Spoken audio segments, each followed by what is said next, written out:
So last Thursday night, Fremantle played Essendon, and the way that the game was won was pretty interesting because we saw Fremantle back to their best, back to the brand of football that they played in spurts last year that made so many pundits so hopeful for them this year, to the point where a lot of them put them in their top four. A lot of people put them as their premiership favourite at one point. But for large parts of this season, they haven't had that midfield explosion, that midfield burst that we're used to. Until Thursday night, we're in the second half, we saw some midfield dominance from Fremantle that we haven't seen in a while, and they did it in a couple of key ways. Let's go have a look at the big screen and find out what that was. What makes Freo so hard to defend at clearance is the way that they attack you. So I just want us to focus really quickly on what Luke Jackson does here, and then I'll tell you why he does it. Let's not worry about who wins this stoppage. Let's focus purely on where Luke Jackson runs.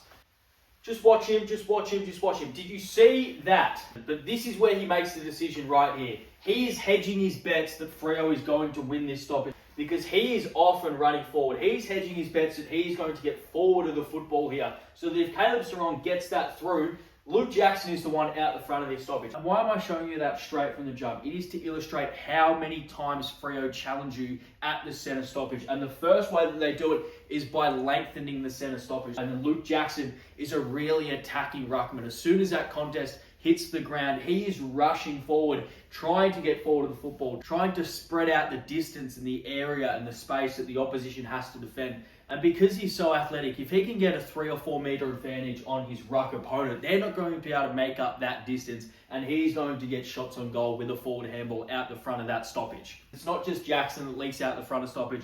Brayshaw does it, Serong does it, Shea Bolton does it. They all do it. Force you to defend in space. So how do you stop it? Well, Essendon actually did a really good job, and they did it in 2 ways. Let's have a look at those. There's many ways to stop this, but they all come under the umbrella of making the contest muddy, making it dirty, not allowing Freo to get a free handball release to those players that are running forward of the football, who are running into space. First way to do that is to collapse on the football, provide a huge amount of upfront pressure on the person with the football or the person receiving the football.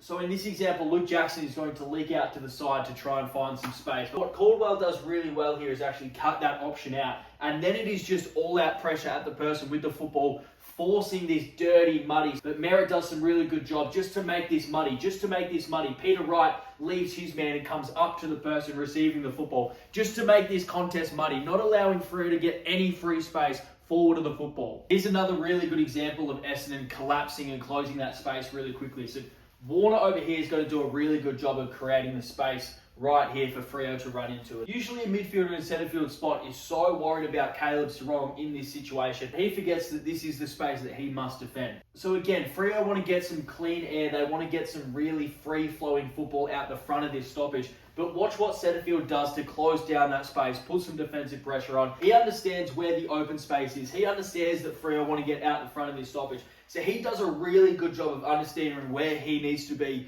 where he needs to put this pressure on. He's able to stop Brayshaw from running straight out the front of this stoppage. And instead, they go down the other end and they get a mark inside forward 50. Perfect example. We get a repeat stoppage in the middle of the ground here.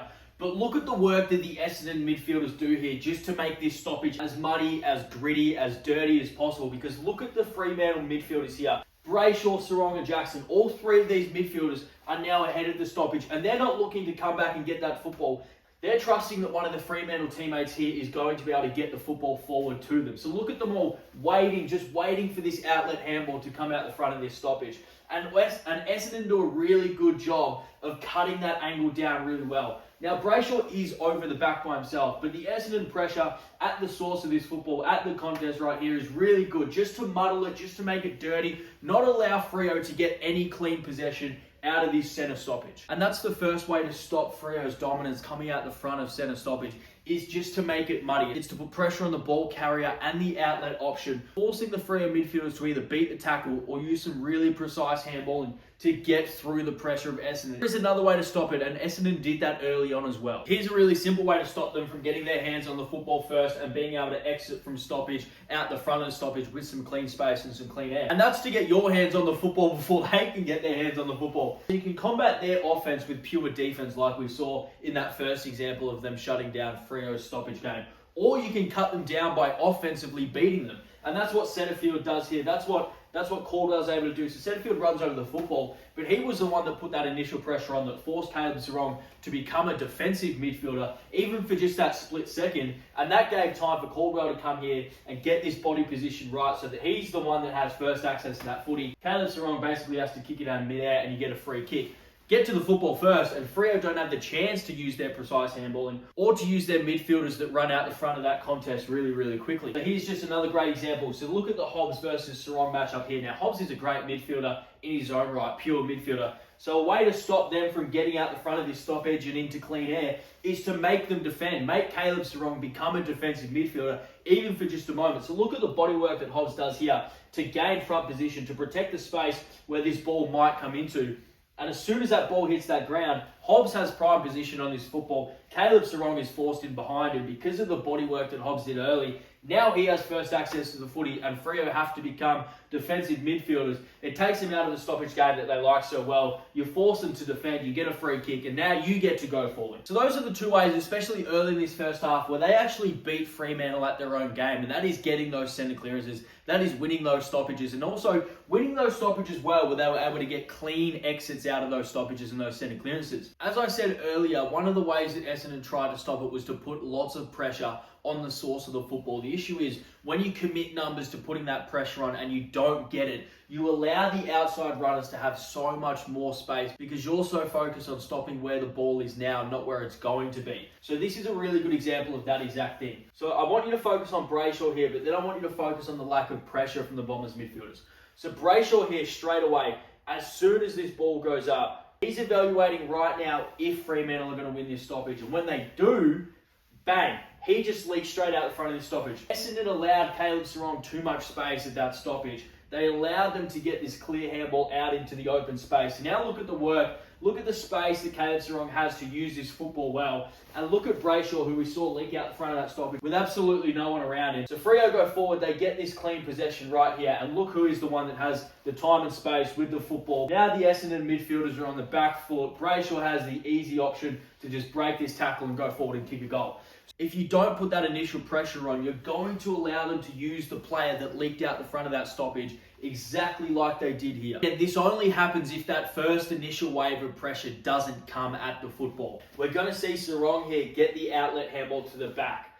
But straight away, Brayshaw here knows that Jackson has the football. They're probably going to win this contest. So he's the one that holds forward of the football. He's the one that holds forward of the contest here and forces you to make a decision. Either cover the outlet or commit numbers to the pressure of the football. But the issue is, if you don't get the pressure on the football, like they don't get here, so now you have a 3v2. If you don't get enough pressure on the person with the football here, now they've got an extra one forward. Brayshaw's the one that gets the handball, and now you have Nat Fyfe in clear space because of the overlap, because of the leaking forward of Brayshaw of that midfield. And that overlap run and that inside 50 to a genuine 2-on-2 contest inside the forward 50 and territory only comes because Essendon committed numbers and didn't quite put enough pressure on. But that's the risk you take. And there's plenty of other ways that Fremantle beat you around stoppage and especially around centre clearance. But that is the one that makes them so dangerous because they get so many looks forward of the football. They get so much clean air forward of the football. So clearly Freo out of the midfield have some tips and some tricks and some tactics they can go to